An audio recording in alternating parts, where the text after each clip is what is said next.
নমস্কাৰ, মোৰ অন্য এটা মিনি ব্লগলৈ আপোনালোক সকলোকে স্বাগতম জনাইছোঁ। আশা কৰোঁ সকলো ভালে কুশলে আছে। মোৰো বহুত বেছি ভাল। এইটো দেওবাৰৰ ভিডিঅ', মানে মোৰ আপলোড কৰোঁতে অকণমান দেৰি হ'ল। আৰু এয়া আজি আমাৰ ৰাতিপুৱাৰ আলহী পূজা মানে আজি যিহেতু য়োগা ডে হয় আৰু তাই সেইটো কাৰণে গোটৰ ফালৰ পৰা য়োগা কৰিবলৈ আহিছিলে। আহোঁতে মানে আমাৰ ঘৰতে সোমাই গ'ল।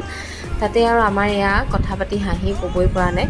আৰু গধূলি সময়ত ওলালোঁ দেউতাৰ ফ্ৰেণ্ড এজনৰ ঘৰত সুধি সকাম এটা আছে, তাৰ কাৰণে কেনেকুৱা লাগিছে মোক জনাব দেই। আৰু তাৰ পাছতে আহি পালোহি এয়া সকামৰ ঘৰ। দিনত একচুৱেলি সকাম আছিলে, ৰাতি মানে পাৰ্টি দিয়া হৈছিলে। এয়া মোৰ শাহুমা হয় আৰু এইফালে নতুনকৈ হোৱা মাক দেউতাক, তেওঁলোকলৈও বহুত বেছি শুভেচ্ছা থাকিলে। তাৰপাছতে আমি এয়া ধুনীয়াকৈ খাই ল'লোঁ ভাতটো। বহুত দিনৰ মূৰত এয়া খাইছোঁ আৰু সুধি হওক বিয়া হওক বহুত দিন মই খোৱা নাই, বহুত দিনৰ মূৰত আজি খাইছোঁ। তাৰপাছতে আমি আহিলোঁ এইফালে আমাৰ দুলীয়াজানত নতুনকৈ অ'পেনিং কৰিছে আজি, অভাৰ ব্ৰিজখন অ'পেনিং কৰিছে। টিপলিঙৰ পৰা মাধৱপুৰ তিনিআলিলৈকে 800 কিমান মিটাৰ দীঘল হ'ব। আজিলৈ আহিছোঁ দেই, অন্য এটা ভিডিঅ'ৰ লগত আকৌ লগ পাম। ধন্যবাদ।